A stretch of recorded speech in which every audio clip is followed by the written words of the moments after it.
Berlanga thought this one would go the distance. He said, I don't think Angulo is a two-time world title challenger. Coming up on the losing end of both of those attempts, but albeit one of his own. So he's got a very solid chin. He's a durable guy. He's physically strong, which you generally see from a lot of Colombian fighters. A lot of power punches come out of Colombia. Ooh, there's a good shot. Edgar's just so explosive. The way he throws that 1-2, hard chopping right hand over the top. But you don't want to get into a firefight with Angulo. That's his best shot or only shot. And they're perfectly fine with Berlanga, you know, trying to kind of slow down the pace. Don't get drawn in. Yeah, Angulo likes to fight on the inside, be rough, be physical. And you can see there, he landed a left hand right to that one and then aggravated the elbow in his last fight in the second round against Steve Rolls. Berlanga to Angulo. Hey, my people, so welcome back to Boricua Science Nation. Let me start by saluting my people from Puerto Rico, all of those Boricuas from the island, the United States, the whole world. Salute to you, Boricuas. I want to salute my Hispanic people, including the Mexicans. I want to salute my people from Chicago, where I was born, in the United States as a whole, the greatest nation in the whole world. Ooh. Oh, yeah. Hey, let's start with this. So we're going to be talking about Ryan Garcia and his fight yesterday against Javier Fortuna. I'm not going to say anything negative about Ryan Garcia. Only that he's a weight bully and he's a he likes to fight smaller fighters than him, like Javier Fortuna. Fought only his second time in that weight class. His first time was a no contest. And I think the guy is, you know, we still need to see more from him, even though he's fast. You know, I cannot hide those things. The guy is fast. He's got power. He's got boxing skills. You know, the guy's got he's got a pretty good chance of beating the top fighters in that weight class. But he shouldn't be fighting in that weight class. He shouldn't be fighting in that weight class. He's a guy who should be fighting at least in the 147-pound division, in the welterweight division, at least. But nothing. I still think he's pretty good. He's pretty good. You know, I don't know if he could beat a Haney or a Tank Davis. He's saying that he's going to fight. He would like to fight, I think, Teofimo Lopez or Tank Davis by the end of the year. I don't know if that's true. Okay, so we're going to go over here. You know, we got right here the fights, the upcoming fights. We got Danny Garcia who's going to fight Jose Benavides, the brother of David Benavides. Okay, that's a pretty good fight. So we don't miss it. I hope we can see it together, family. We got Sander Sayas next month. Okay, Sander Sayas next month, the 13th of August. Okay. Okay, so that's pretty close. That same day, Omar Rosario is gonna fight. We got the monster right here, Edgar Berlanga. Edgar Berlanga, man, Edgar Berlanga. Something that I want to say. You know, it is something that in these days not many people put a lot of attention to those things. You know, you see this kid, Ryan Garcia. He didn't have any tattoos, man. He's full of tattoos right now. He's maybe not full of them, but he's got a lot of them in his back, in his chest, in his stomach. You know, that is something that I don't like. I don't like that. And if some fighters that I like have some tattoos, I can't do nothing about it. But even if Edgar Berlanga in the future gets some tattoos, you know, something that I think he's not going to do. I don't think Edgar Berlanga is going to get some tattoos. If he hasn't gotten any to this day, he's 25 already. I don't think he's going to get any tattoos. You I don't think so. I think Edgar Berlanga that is something that I see all of these people attacking Edgar Berlanga, and they don't see the other guys. They don't see the other. They don't see they only see the negative things. Negative things. They're always looking for negative things about Edgar Berlanga, but they don't see anything negative about the other fighters. And that is something that I really hate, man. I hate that. Because even Danny Garcia doesn't have any tattoos, man. Sander Sayas doesn't have any tattoos. You see this Jose Benavides, he's got a lot of tattoos. I don't think his brother has tattoos. Dave Benavides, I don't think I don't know, but I think he doesn't have any tattoos. I don't remember, but I think he doesn't have any tattoos. You know, but it is better. It is better for you not to get tattoos, man. That is your body. That is something that in my beliefs. In my beliefs. I'm a Bible guy. The Bible says that your body is the temple of your spirit. Just like a temple, like a temple, a church temple. The church are the people who go to the temple. Many people say, I'm going to go to church. You're going to go to the temple of God. Okay? The church is the people who are in the temple. That is the church. All of the people who get there are the church. So that temple, you don't see graffiti over any temple, right? Graffiti. So, and I know these people are not Christians. I know that, and I know that not all of the Christians are really Christians. So it is what it is. I really don't like tattoos. I have never gotten a tattoo. Once I was about to get one, and I thank God I did it.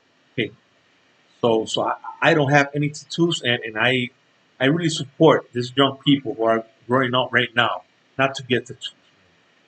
That it doesn't look good. It doesn't look good. Many people think that is art. It's not art. If you want to get if you want to get to some art, study art, and just draw some things and do things that are good for your life. Okay. Okay. So let's keep going. I want to show you something right here. And once again, I'm not against people who have tattoos. I have friends who have tattoos. That is their life. They can do anything they want with their life. But if I'm going to choose, I really I would um, advise you not to get it. Okay, my brother has a tattoo. My older brother, who's not the crazy one. The crazy one doesn't have tattoos. He was in prison. He has never gotten a tattoo. He was in prison. He was in prison 2 times. Okay, he doesn't have a tattoo. And my older brother, who has never done anything bad in his life, has tattoos. So it's not about being bad, okay, or good. Okay, so let's go over here. So Ryan Garcia is 23 years old. This is a kid, man. He's 5'10", 70 reach. He was born in Los Angeles, in California, USA. He lives in Los Angeles, California. He thinks he's a actor. Kid is a right there in Hollywood. Okay, he's 23-0 with no draws, no losses, 19 knockouts. Pretty good record. But let's see his Francisco Fonseca. This guy is a pretty good fighter, right? Romero Duno. He has fought some pretty good fighters. I don't know if he's fought some pretty good names. Carlos Morales. I don't know who this guy is. It sounds like I have heard from him before. Jason Velez, Fernando Vargas Parra. Jesus, this guy has a really bad record. I think that he started fighting the good fighters from here on. Jason Velez was 26-4. Carlos Morales 17-2. Braulio Rodriguez 19-3. Jose Lopez 20-3. Romero Duno 21-1. Francisco Fonseca, 25-2. Luke Campbell, this was the guy who dropped him. Garcia down in round 2. Campbell down in round 7. Okay, so he knocked Campbell out in the 7th. Emmanuel Tagu, he got a decision here. This guy took him to distance. And right now Javier Fortuna, who was his last opponent, he beat him. He knocked him out in the 6th round. Fortuna didn't look good in that fight. He looked, or maybe Ryan Garcia was too good. That's why he didn't look good. That's what I'm thinking. So I think Ryan Garcia, who can't make the 135 division anymore, he had to go up in weight. His body his body couldn't make that weight again.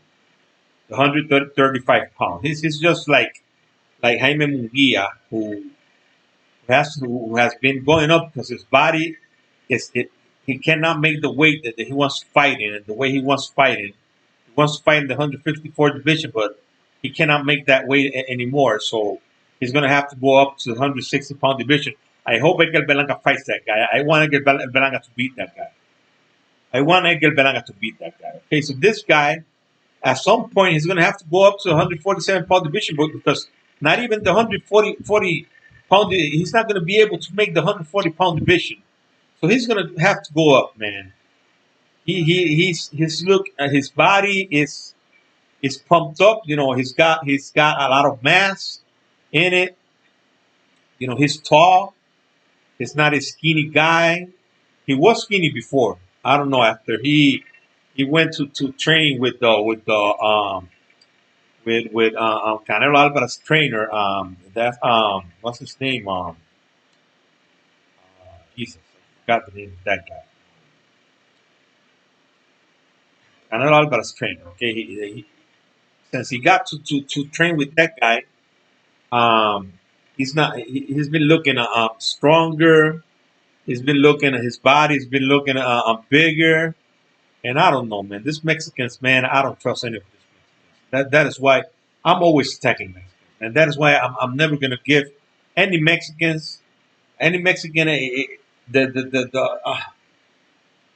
a lot of credit just because of that. Because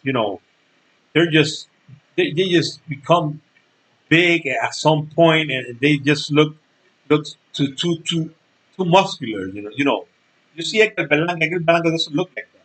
Edgar Berlanga doesn't even look like this kid. And this kid is 23. Okay? Jaime Munguia,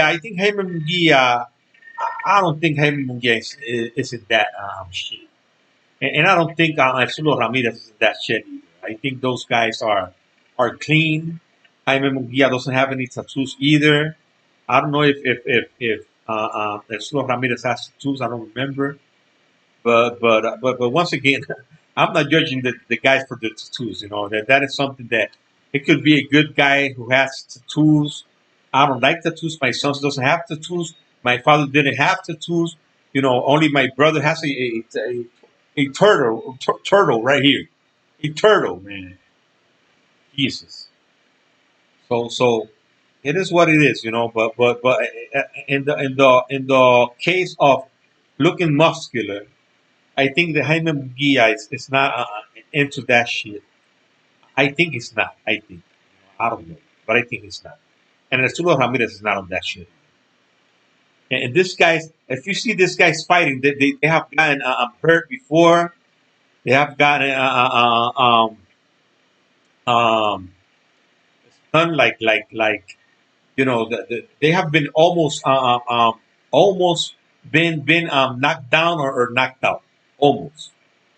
You see these other guys who this other Mexican guys who look really strong or who are really big, and they're still fighting in this lower weight class. Take a look at this guy who I'm not judging that he's using anything because he's a young kid. This Fortuna guy who is a giant fighting in the 154-pound division, a 6'6" guy. Did you see this other Navarrete guy who is fighting in the I think it is in the 126-pound division, who is a guy who is like 5'8", 5'9". You know, that is the thing that sometimes you can take a look at Sandra Sayas is the same height of this kid. He's 5'10". Sandra Sayas is fighting in the 154-pound division. Okay, so that is what I'm saying. That is why I'm so critical of Mexican boxers. No, but Chucky says, no, mano, es que son bien delicados. Son bien delicados, papi. Eso es lo que pasa, papi, chingao. Eso es lo que pasa, chingao. No, that's not it, man. That's not it. These people talk boxing. They don't know about boxing. No, they got all of these people always praising them. Oh, you're the best. Oh man, you know about boxing. Oh man, you're so you're a saint. Man, these people don't know shit about boxing. I'm telling you, they don't know shit about boxing. Just because you see a boxer going in there, stopping everybody, knocking out everybody, you just got to take a pretty good look at them. You got to take a pretty good look at them. It is just insane the things that you see in boxing. Okay, so let's go over here. So saying right now, okay, so Ryan Garcia wish after his KO win, I'm going to fight Tank Davis. He said that 20 hours ago. Let's hope so. He was saying that the last time. He didn't.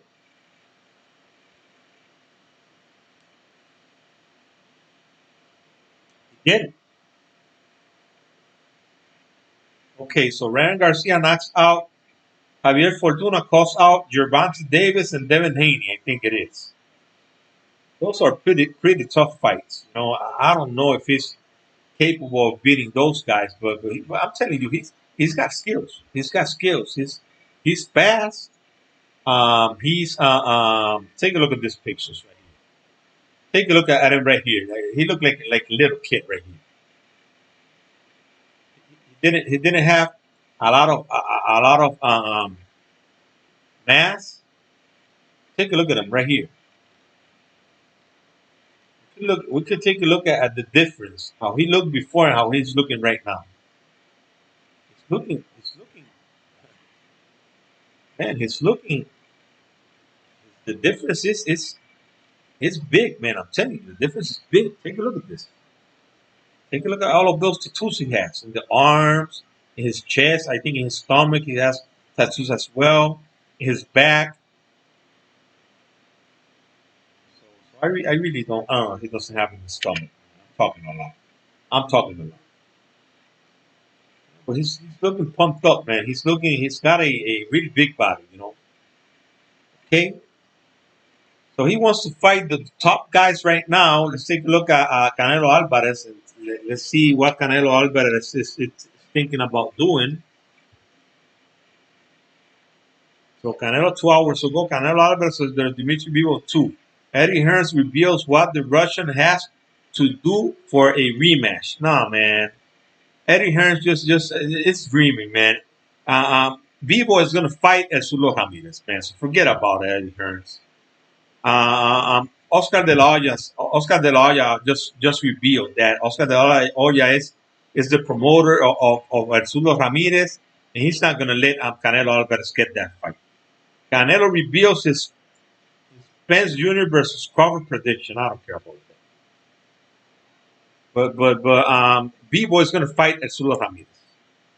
And if Bivol beats Erzulo Ramirez, something that I think is going to happen, then Canelo could fight him. But I don't really think Canelo wants to fight that guy. I don't think Canelo wants to fight that guy. Okay, Canelo just wants to just I don't even know what Canelo wants. I don't even know what Canelo. Canelo doesn't want to fight David Benavidez. He might not want to fight David Morel. I don't know about that. I don't know. I think he could be willing to fight Egel Berlanga. That could be a real opportunity for Egel Berlanga. You know, I think Edgar Berlanga is capable of beating that guy as well, man. I'm telling you. Many people would say, "Oh man, this guy's crazy." No, man. You know, if you really take a look at Edgar Berlanga's last fight, if you really take a look at that fight and how and I'm not saying that Angulo is Canelo Alvarez. Canelo Alvarez is much better. I know that. He's faster. He and the punching power. I don't know.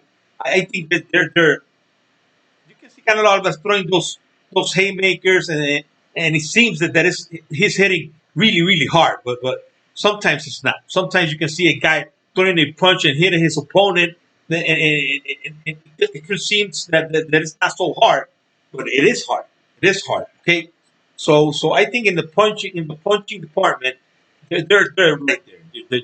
I don't think Canelo is this big puncher. That everybody makes him to be. Okay. Um, and he's faster. He's got shorter arms. Miguel Belanga is going to have that jab in his face. He can move better. He moves better. He's a much better boxer than Angulo. He can move. He can box better. He has what else I can say that the Canelo has that Angulo doesn't have. They both have a pretty good stamina. They could go to distance. The two of them. I don't think that Angulo is a guy who gets tired fast. Canelo can fight 12 rounds like nothing. Just like Angulo. I think that if the fight went to 12 rounds with Angulo would have been fighting for 12 rounds. Edgar Berlanga needs to make at least two fights, two 12-round fights. Let's hope that the Edgar Berlanga doesn't knock them out, because Edgar Berlanga is getting better, man. I'm telling you. When Edgar Berlanga combines all of that, all of the skills he has, he has, and the power he has, Edgar Berlanga is going to be pretty hard to beat. So if Canelo Alvarez is not willing to fight those guys, he might be willing to fight Edgar Berlanga in a short period of time. So if Edgar Berlanga fights, let's say that Edgar Berlanga fights someone in December here in Puerto Rico, and then he fights someone let's say in the start of next year, okay, in New York. After that, I think Edgar Berlanga is going to be ready to fight anybody. And who better than Canelo Alvarez? Who could be better than Canelo Alvarez? So I hope that Edgar Berlanga fights someone now that is not that dangerous, a top 20, because there are top 20 guys that Edgar Berlanga can beat. More than 10, maybe 15 of the top 20 guys that we have right now, Edgar Berlanga can beat. Okay, so Edgar Berlanga should fight a top 20 right now in December, right here in Puerto Rico, and then fight in New York again against Jaime Munguia. After he beats Jaime Munguia, then he could fight Canelo Alvarez. That would be great. He should take that chance. He should take that chance. And just go for it. Go for it, Edgar. I know you can do it, man. I know you can do it. Okay, many people are gonna call me crazy, but I know what I'm talking about. I know what I'm talking about. Okay, thanks a lot, my people. We have Sander Sayas. I hope Sander Sayas to start fighting. I know he's only 19. I know that, but he's capable of beating better opposition already. I think Sander Sayas should fight just better opposition. He should start fighting top 50 guys after this fight. Okay, because he's coming from he was sick, and we understand that. But after this fight, he should start fighting better opposition as well. And Dave Benavidez as well. Okay, Dave Benavidez as well. Let's start fighting better opposition. Okay, my people. So thanks a lot. We love you in the name of Jesus Christ, family. God bless Israel. God bless the United States of America. God bless this beautiful island. And God bless you all, my people. I will see you later.